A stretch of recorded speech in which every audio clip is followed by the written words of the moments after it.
How's everybody? Good? Doing well? All right, hey, any of you guys ever given a gift to somebody? Raise your hand if you've given somebody a present. You know, wrapped it up maybe, okay? Christmas is coming up, not too long from now. Maybe, give somebody a birthday present, Christmas present, something like that. Isn't it really sad? Like, what if somebody, takes your present, right, and unwraps it, and then they're like, whoa, and they love the gift, and they forget all about you, and they just go play with your present. Has that ever happened to you? That's happened to me, actually. That's kind of sad. It's like, oh,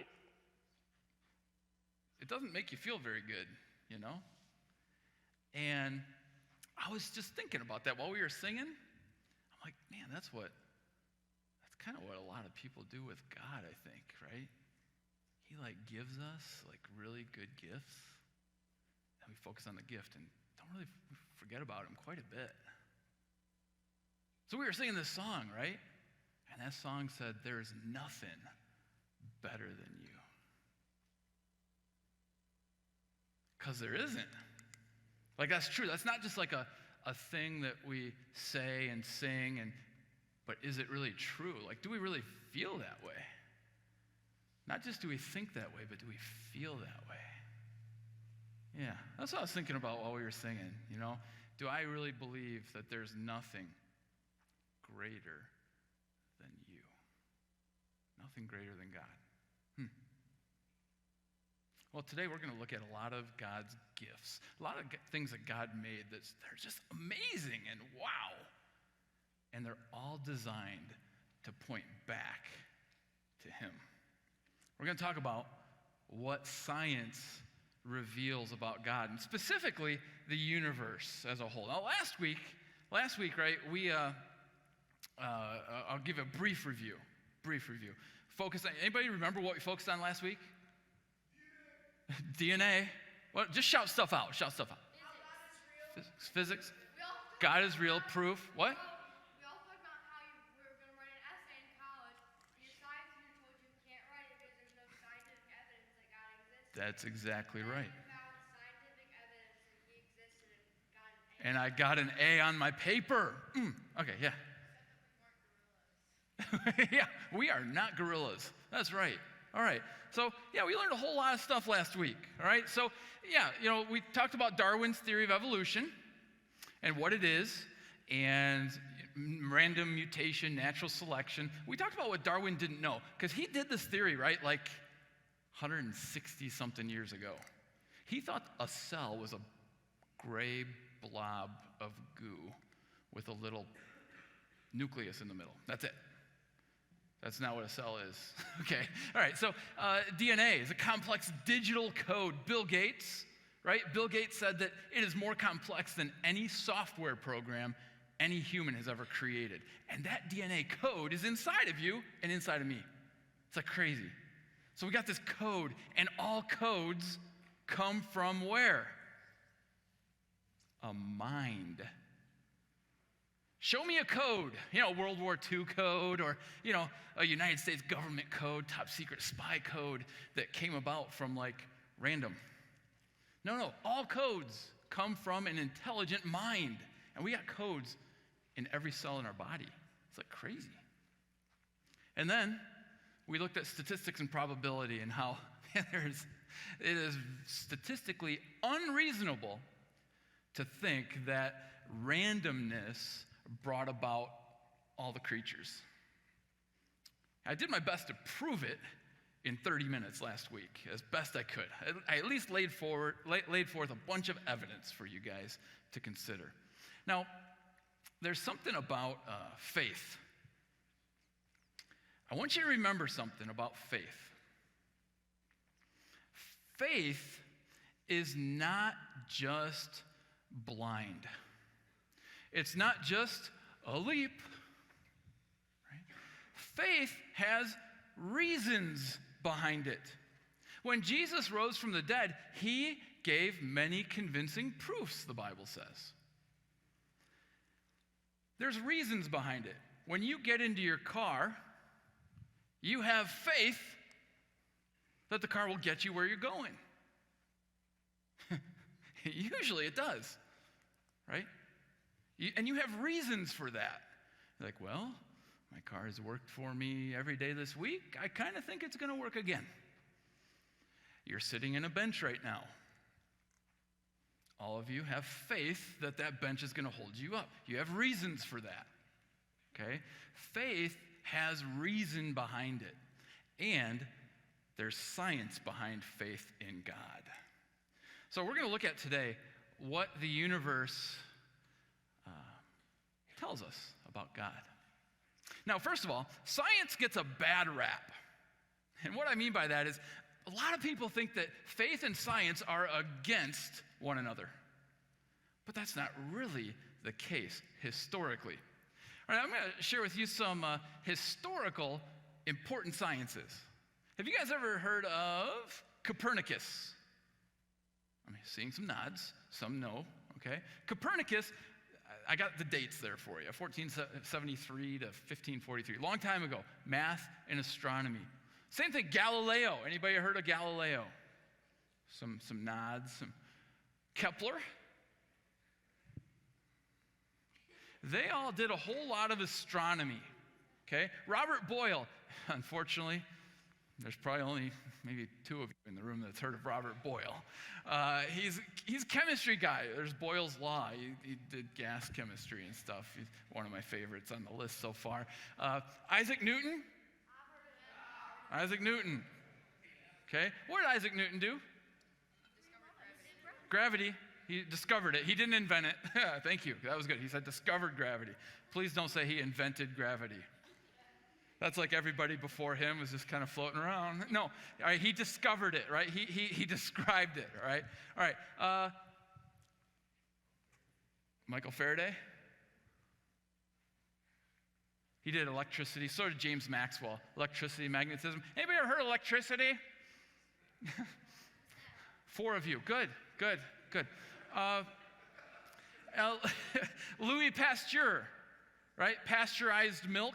Any time you have pasteurized dairy products, you can thank him. Okay, all these scientists believed in God.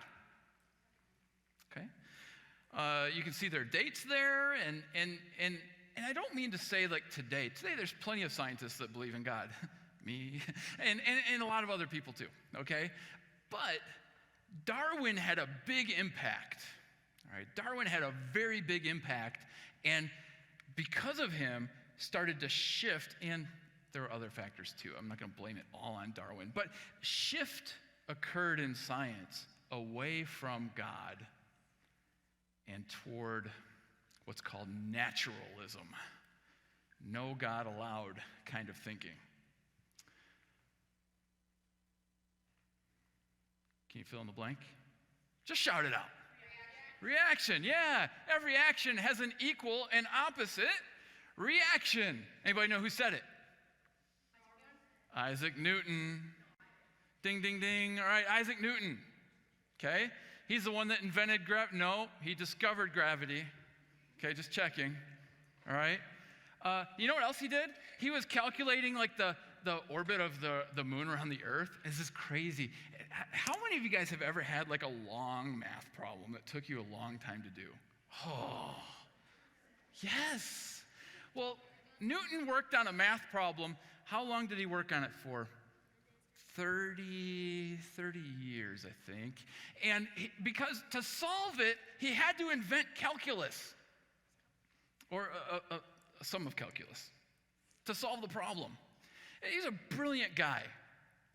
He also loved God very, very much. Here's what he said. Atheism is so senseless and odious to mankind that it never had many professors. Now, professors doesn't mean like college professors. It just means people who professed it, people who said they were atheists. If you think about it, in the history of the world, there have not been many atheists. Now, right now, there are more atheists probably than ever. Think about it. Go back hundreds of years, even thousands of years, everybody worshiped something. Maybe they worshiped the sun, the moon, a tree, a statue, okay? But very, very few people in all of history said, no, I don't believe in anything. Nope, no God. Very few people said that. Think about that. And so Isaac Newton said the reason for that is because atheism, to believe that there is no God, is pretty senseless. It doesn't make sense. And it really doesn't. And I'm going to share with you some stuff from science to help you see one more time why science tells us there's a God. Okay? Well, let's get into our science thinking mode.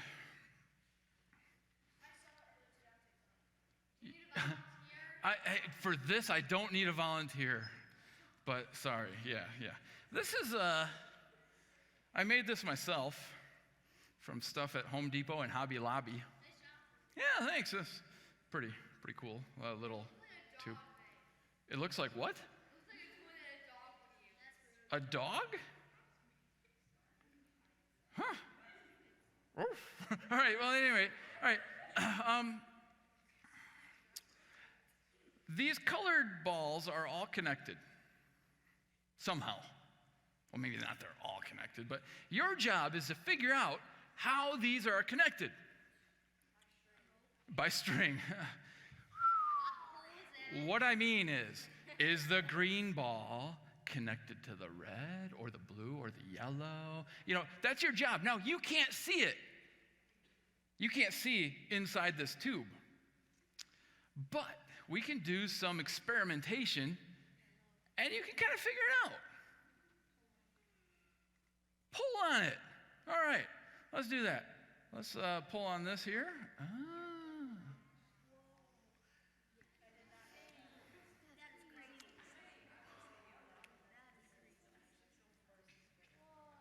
Oh man, that is incredible. Now, right now, quite automatically, your brain just figured it out, like a scientist. However, sometimes scientists jump to conclusions a little prematurely. Okay? So later, more experiments are done. And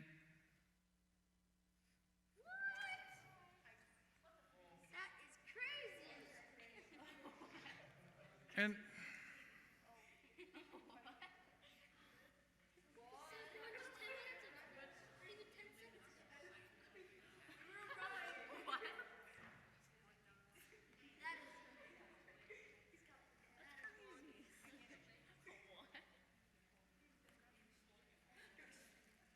oh.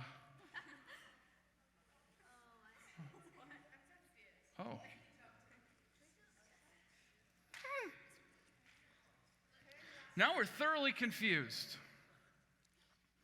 Now there's one more idea I have. What if I pull on this one?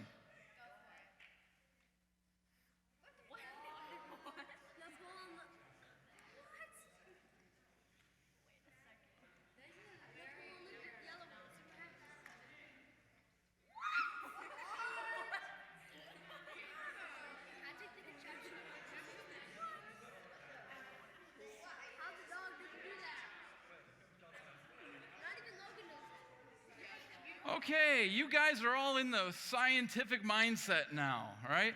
See, scientists, watch very carefully now. Scientists like to figure out why things happen.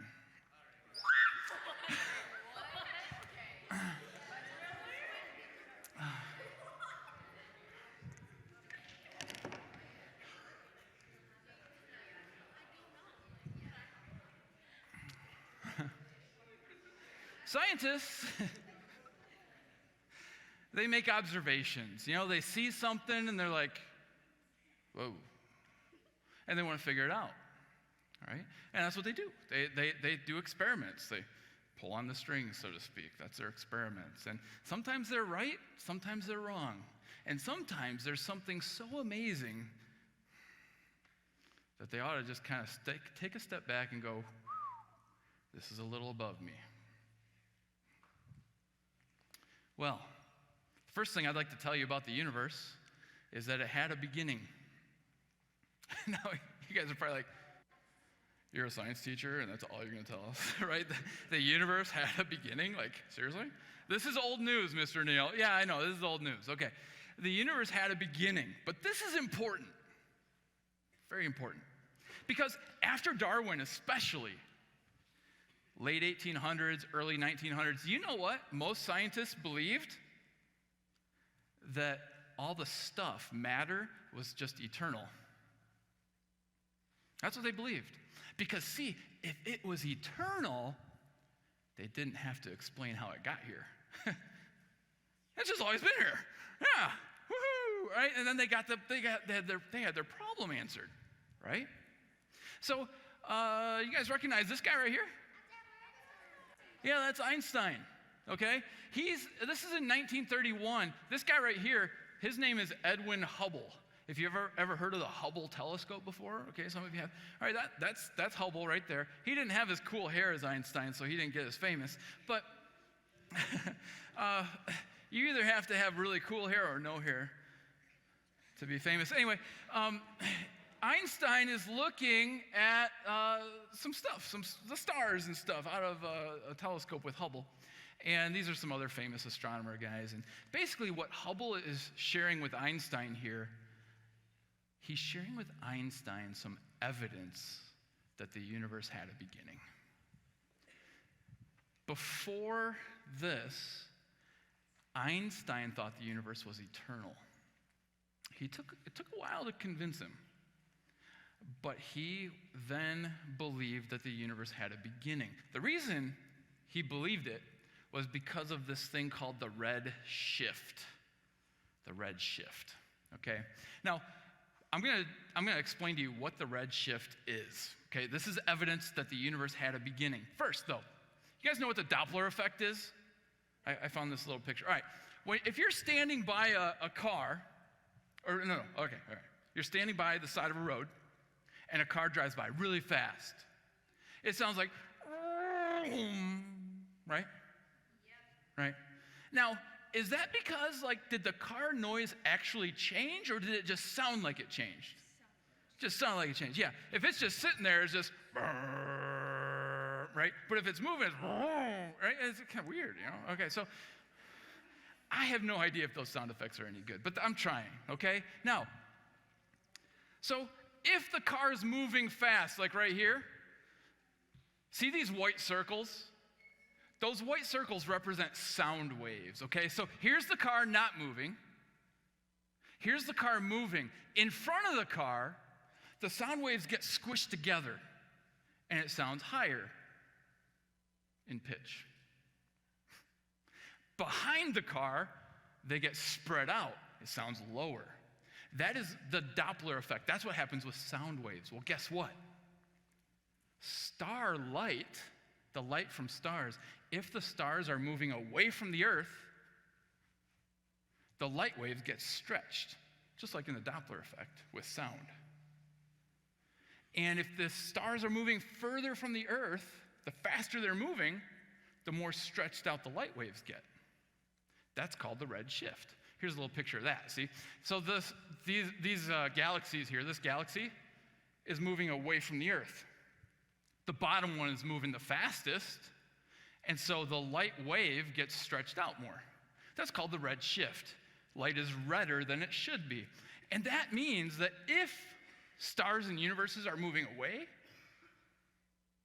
rewind, they were closer. See what I'm saying? The universe had a beginning. Einstein was convinced, okay? Not everybody was, but Einstein was, and the majority of physicists were convinced by the red shift. Fred Hoyle, I want you to remember that name, Fred. You don't have to remember Hoyle if you don't want, but we're going to talk about Fred a couple times. Fred was a staunch atheist. I tried to get a different word than staunch, but he was stubborn, and he did not believe in God, and in 1949, he thought the idea that the universe began was very dumb. This is what he said. The idea that all matter of the universe was created in one big bang at a particular time in the remote past is irrational and outside of science.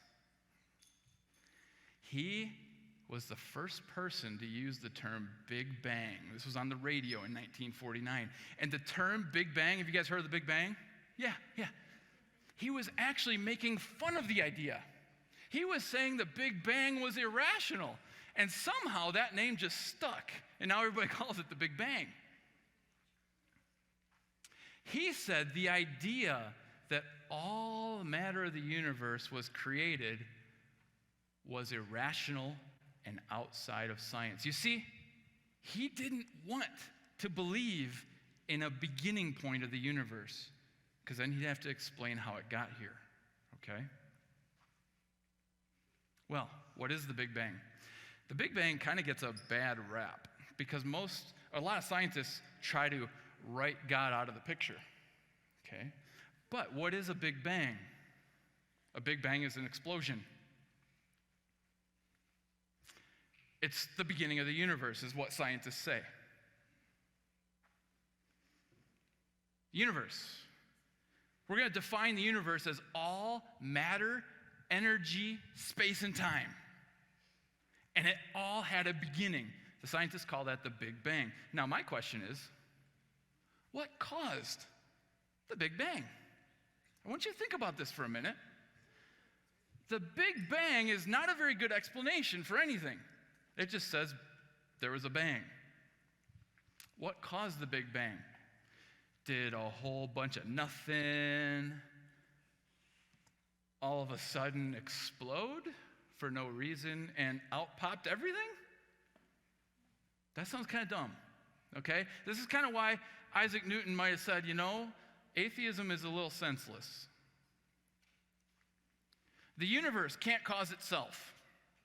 That's like a fundamental law of logic. If something begins to exist, that thing can't be the cause of its own beginning of existence. Logically makes sense? Okay? Matter and energy cannot cause themselves. And the cause of the Big Bang is outside of matter, energy, space, and time. Can you see why scientists originally did not like the Big Bang very much? They didn't like the idea that everything started to exist. Now, what caused the Big Bang has to be outside of matter, outside of energy, and outside of space-time. So whatever caused it had to be extremely powerful and yet outside of the universe. I can only think of one thing with that resume. I can only think of one thing. Maybe it's kind of like God spoke and bang, it happened. Maybe something like that. Here's Stephen Hawking. Stephen Hawking was a very famous physicist. Here's what he said. The result we have obtained support the idea that the universe began a finite time ago. However, the actual point of creation is outside the presently known laws of physics.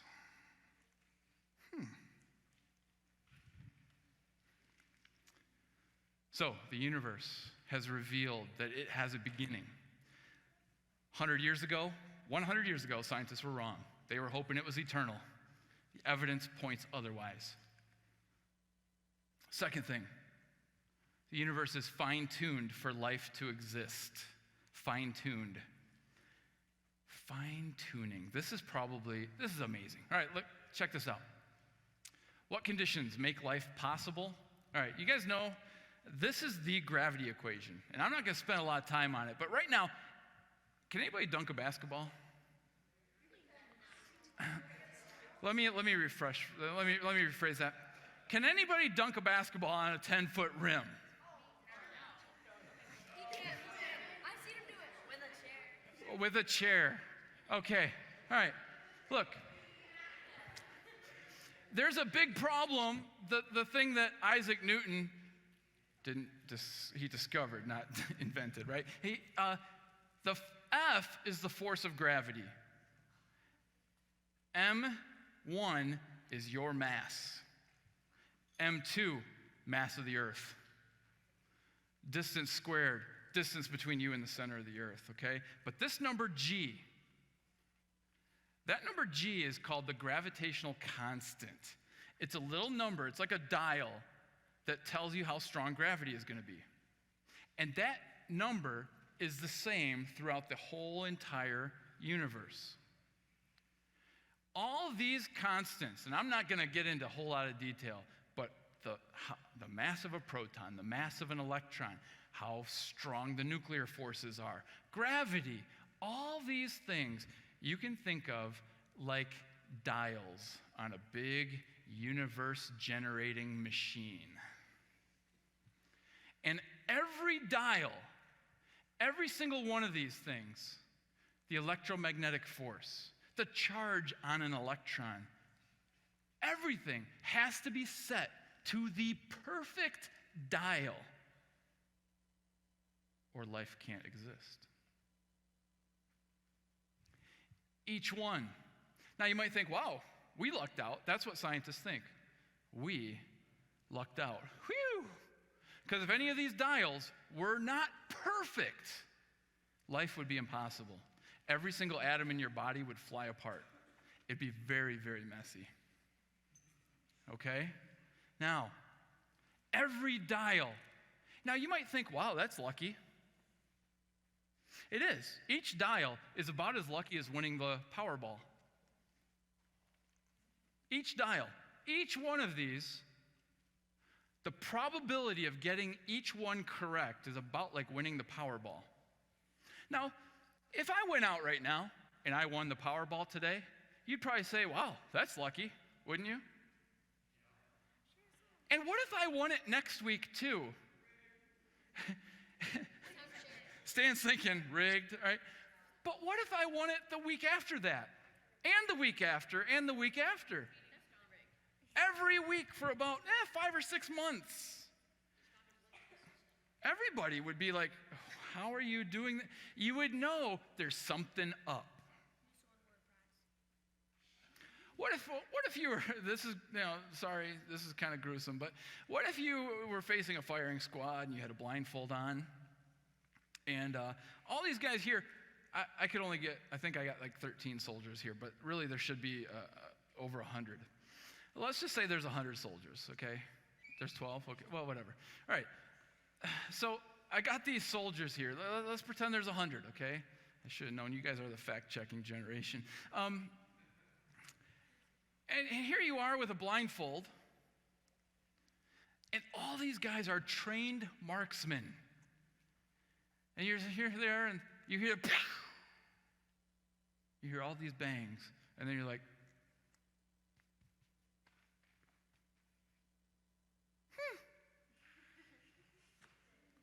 and you made it.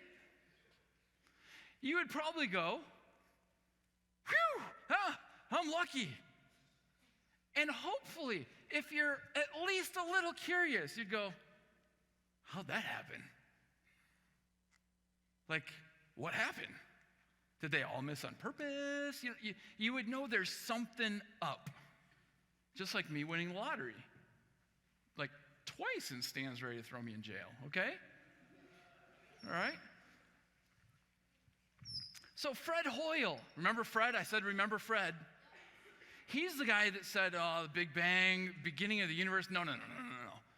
32 years later, check out what he said. He's an atheist. He does not believe in God. This is what he said. He was the one that discovered some of these dials, by the way. He said, a common sense interpretation of the facts suggests that a super intellect has monkeyed with physics. Monkeyed is kind of like tweaked and turned all the dials. A super intellect. Now, he's an atheist. He had no idea what the super intellect was. But a super intellect monkeyed with physics. as well as with chemistry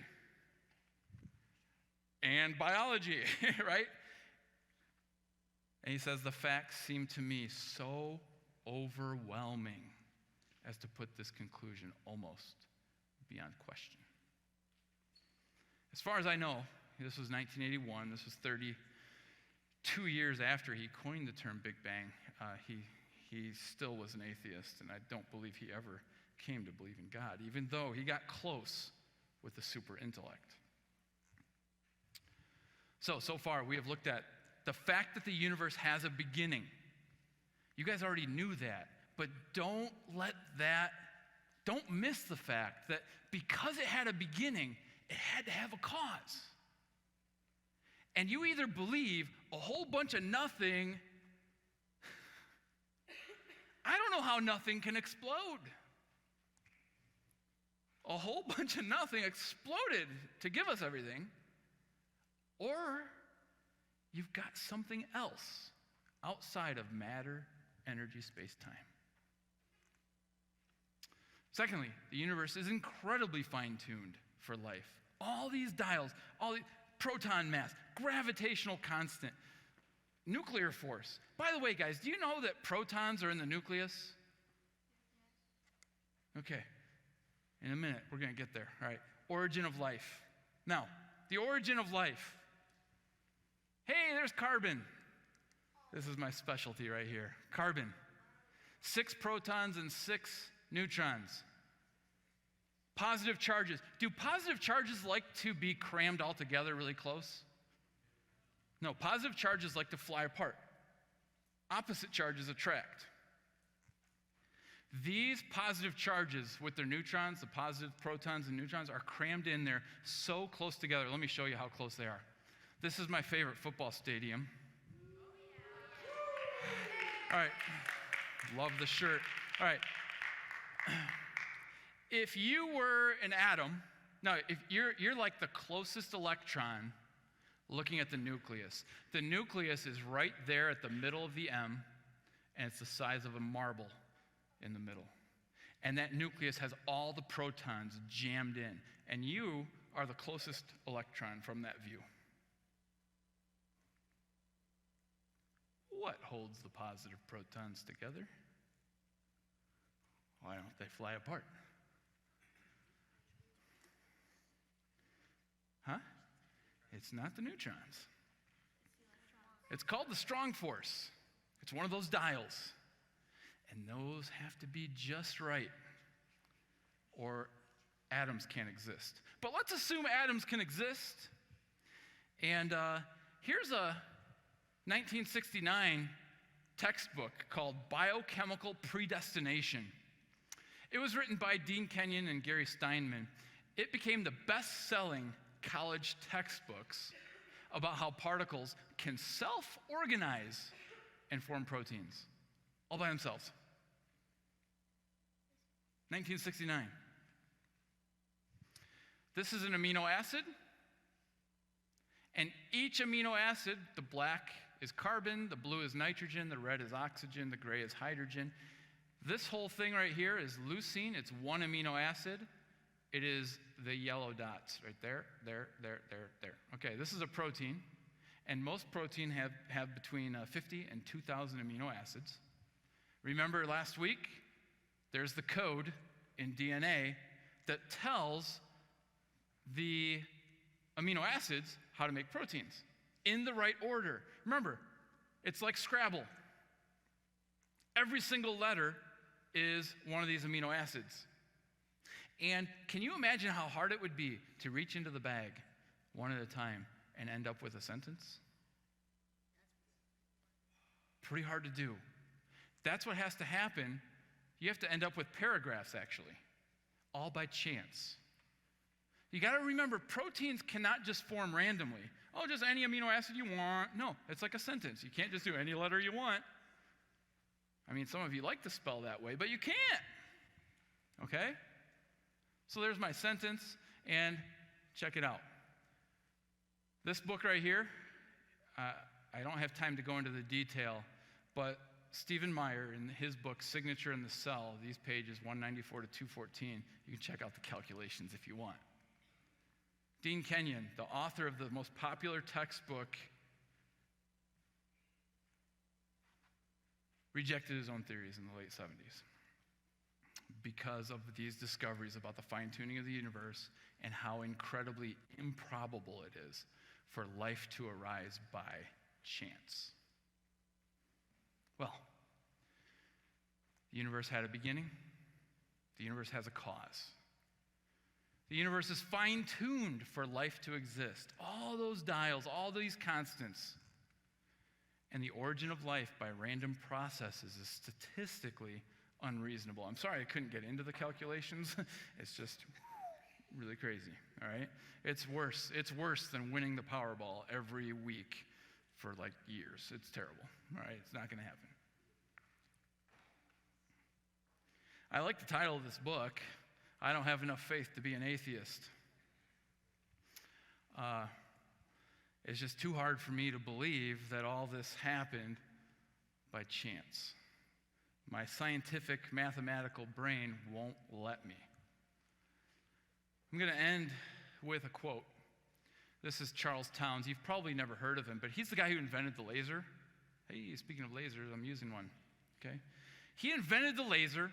He's a Nobel Prize-winning physicist and was a professor at the University of California, Berkeley. Here's what he said. Intelligent design, meaning there's an intelligent God. Intelligent design, as one sees it from a scientific point of view, seems to be quite real.